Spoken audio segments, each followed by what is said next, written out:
بسم الله الرحمن الرحيم والصلاة والسلام على أشرف المرسلين. Premièrement, je voudrais remercier Madame la conseillère et j'aimerais la remercier en langue espagnole. Je ne parle pas l'anglais, mais je veux juste la remercier en anglais. Gracias pour l'invitation, Seigneur Consul. Mesdames et Messieurs, chers partenaires, c'est un plaisir pour moi de prendre la parole aujourd'hui au nom du Port de Ndiago dans le cadre de ce panel consacré aux infrastructures, aux capacités installées et aux défis logistiques dans la région.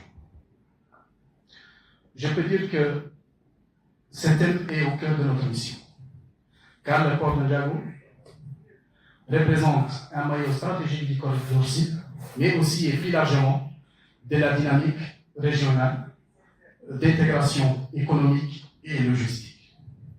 Et la question qu'on nous pose souvent, c'est où est l'emplacement du port? Et souvent, l'anecdote, c'est qu'on nous confond avec d'autres ports, mais j'aimerais bien préciser l'emplacement géographique, que ce soit pour le grand public, mais aussi pour nos chers invités espagnols. Le port de Ndiago est situé au sud-ouest du pays, aux environs de 225 km de Nouakchott, et à proximité immédiate de la frontière sénégalaise. Il bénéficie d'une position géographique exceptionnelle, tant qu'il porte du champ gazier Grand Tortue Ahmeyim, le GTA, et cette position lui fait un acteur clé du développement énergétique et logistique, mais aussi, et plus largement, un carrefour des échanges maritimes, terrestres et énergétiques de la sous-région. Pour ce qui est des infrastructures existantes, le port dispose aujourd'hui d'un quai commercial de 220 mètres avec un tirant d'eau de 12 mètres, d'un quai de pêche de 460 mètres avec un tirant d'eau de 6 mètres, d'un chantier naval, d'une centrale solaire d'une puissance d'1 mégawatt, et aussi d'une capacité de stockage d'hydrocarbures de 2000 mètres cubes. Et pour ce qui est des disponibilités foncières, le port dispose de 3400 hectares de terrain qui sont dédiés au développement. J'espère que ça a été traduit au début quand même. 3400 hectares dédiés aux activités industrielles et logistiques. Est-ce que vous m'entendez mieux? Okay. Donc je disais que nous avons un domaine portier de 3400 hectares qui sont dédiés aux activités industrielles et logistiques. Mais bien entendu, quand on parle de développement, il s'accompagne toujours des défis. Et ça ne fait pas peur en tant qu'autorité portière de faire part de nos défis. Parce que c'est exactement le but de ce genre de panel et de ce genre de forum.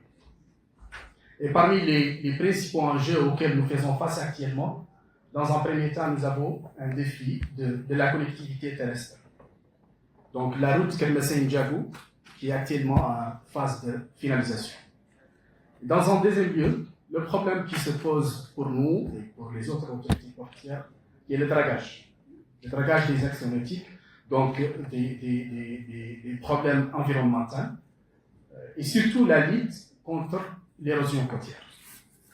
Pour ce qui est des positions du port de Ndiago, le port de Ndiago se positionne comme un port à multi-usage, donc avec plusieurs axes de spécialisation. Dans un premier temps, nous avons le soutien logistique aux activités offshore.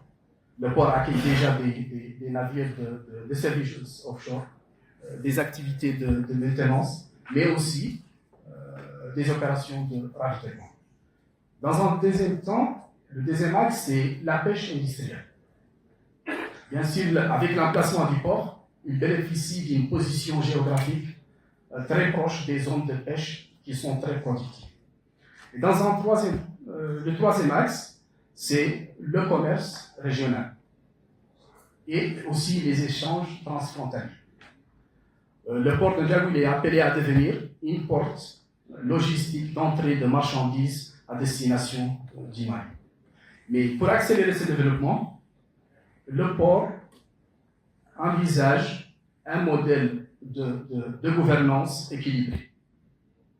Le port se concentre sur ses missions régaliennes, tout en confiant les activités concurrentielles, telles que la manutention et la logistique, aux acteurs privés. Donc, pour résumer, ce qui est un peu ça, le port de N'Djamena est une jeune infrastructure, mais avec quand même un potentiel immense. Nous avons les atouts géographiques, les infrastructures de base, mais aussi la volonté institutionnelle de réussir. Donc, on veut que le port de N'Djamena soit un catalyseur de développement et aussi une plateforme d'opportunités pour les secteurs privés.